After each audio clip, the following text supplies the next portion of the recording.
Why do I stare at nothing for so long? You call my name, you wave your hand, you even walk closer, trying to see what I'm looking at, but you don't see it, because you can't. There are things in this room right now that don't exist in your world, and I see them every day. You think I'm being strange, distracted, maybe even a little broken. I'm not. I'm just noticing things your senses were never built to understand. And once you realize what those things are, you might stop sleeping so easily. There are things I can see, hear, and feel that you never will. Some of them are small, some of them are not. And one of them is the reason I stare into empty spaces like something is watching back. We'll get to that. You think darkness means nothing is there. It doesn't. When you turn off the lights, your world disappears. Mine doesn't. I don't just see shapes. I see movement, edges, things shifting in places you think are empty. That moment at 3 a.m., when I run across the room like something is chasing me, I'm not guessing. I saw everything, perfectly. Sometimes I stare at the ceiling, or a corner, or a spot that looks completely empty to you. You think there's nothing there, but you're wrong. There are patterns, trails, marks left behind by things that passed through, long before you noticed. You just don't see the layer that sits on top of your world.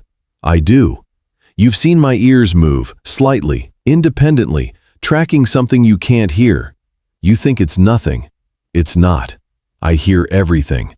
The high-pitched hum inside your walls, the movement behind closed spaces, the small sounds that tell me something is there, even when I can't see it yet.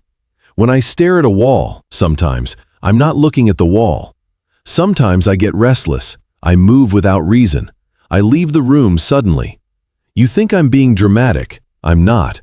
There are vibrations, deep ones, so quiet your body ignores them.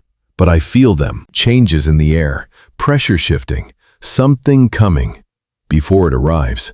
And when I react, it's already too late for you to notice.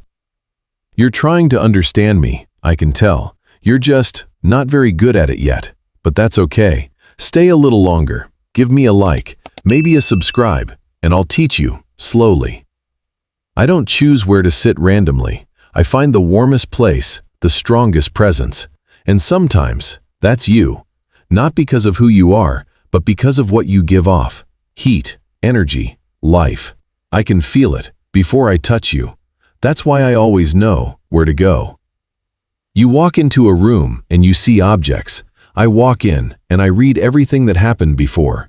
Who was here, what they felt, what they left behind. You call it just smell. It's not, it's information. And nothing in this room is ever truly empty to me.